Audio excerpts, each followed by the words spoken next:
இன்றைய குட்டி ஸ்டோரி. ஒரு ஊர்ல ஒரு பெரியவர் இருந்தாரு. அந்த பெரியவர் தான் அந்த ஊர்லயே ரொம்ப பெரிய ஆளு, ஒரு தலைவர் மாதிரின்னு வச்சுக்கீங்களேன். ஒரு திருடன் திருடிட்டு கொடுக்குன்னு ஓடியாந்தான்.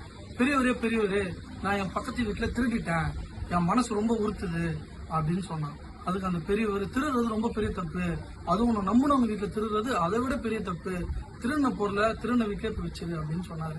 அந்த திருடன் ஓகே தலைவரே, நான் பண்ண தப்பு என்ன மன்னிச்சிருக்கேன்னு சொல்லி திருடின பொருளை திரும்ப போயிட்டான். பின்னாடி இன்னொரு திருடன் வந்தான். தலைவரே நான் ஒரு பூக்காரம்மாவுடைய பூக்குடிய திருடிட்டு வந்துட்டேன் அப்படின்னு சொன்னான். அந்த தலைவர், திருடுறது ரொம்ப பெரிய தப்பு, அதே வார்த்தையை அவன்கிட்டே சொன்னாரு. ஆனா அவன்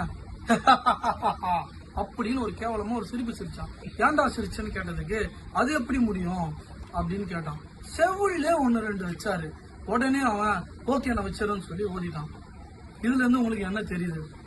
சின்ன திருட்டு தான் நாளைக்கு கொலை கற்பழிப்பு அது இதுன்னு பெரிய தவறுக்கு உறுதுணையா போய் முடியுது. ஓகேங்களா? உங்களுக்கு என்ன தோணுதுன்றத கமெண்ட் பண்ணுங்க.